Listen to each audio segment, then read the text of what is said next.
Hi friends, ನಮಸ್ಕಾರ.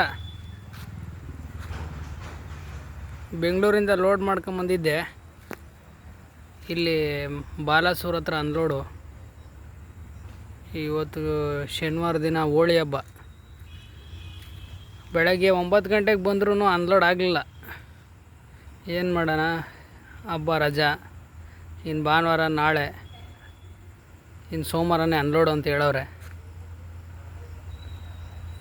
ನೋಡಿ ಸ್ವಾಮಿ, ಜನ ಒಂದು ಮಾತು ಹೇಳ್ತಾರೆ. ಯಾವುದೋ ಜಮೀನು ಮಾರಿರೋ ದುಡ್ಡು ಏನೋ ಅವ್ನು ಮಾಡಿ ಗಾಡಿ ತಂದವನೇ, ಅವ್ರಿಗೇನು ಕಡಿಮೆ ಸಂಪಾದನೆ ಮಾಡ್ತಾರೆ ಅಂತಾರೆ. ಅವ್ರಿಗೇನು ಗೊತ್ತು ಸ್ವಾಮಿ, ಗಾಡಿ ತಗೊಂಡು ಬರೀ ದುಡಿತಾನೆ, ಓಡಾಡ್ತಾನೆ, ಸಂಪಾದನೆ ಮಾಡ್ತಾನೆ, ಅವ್ನಿಗೇನು ಕಡಿಮೆ, ಹಿಂಗೆ ಒಂದು ರೌಂಡ್ ಹೋಗಿ ಬಂದರೆ ದುಡ್ಡು ಮಾಡ್ಕೊಂಬಿಡ್ತಾನೆ ಅಂತಾರೆ. ಆದರೆ ಈ ಕಷ್ಟ ಯಾರಿಗೆ ಹೇಳೋಣ ಹೇಳ್ರಿ? ಆಚೆ ಕಡೆ ಬಂದಮೇಲೆ ನೋಡ್ರಿ, ನಮ್ಮ ಜೀವನ ಹಿಂಗೆ.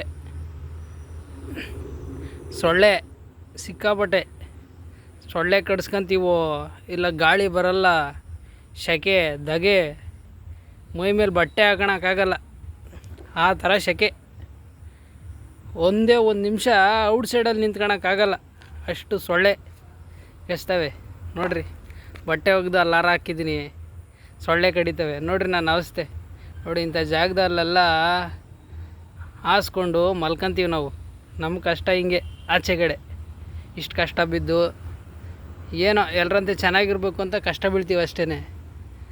ಆದರೆ ಜನ ಮಾತಾಡ್ತಾರೆ, ನೋಡಬೇಕು, ಥರದ ಮಾತುಗಳು. ಇಲ್ಲಿ ಆಚೆ ಬೀಳೋ ಕಷ್ಟ ಯಾರಿಗೂ ಗೊತ್ತಾಗಲ್ಲ.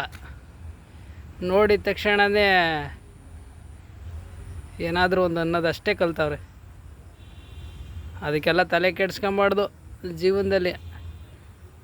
ಆ ಥರ ತಲೆ ಕೆಡ್ಸ್ಕೊಂಡಿದ್ರೆ ವಿಜಯನಂದ ಟ್ರಾವೆಲ್ಸಲ್ಲಿ ಅಷ್ಟೊಂದು ಗಾಡಿನೇ ಇರ್ತಿರ್ಲಿಲ್ಲ. ಓಕೆ ಫ್ರೆಂಡ್ಸ್, ಬಾಯ್.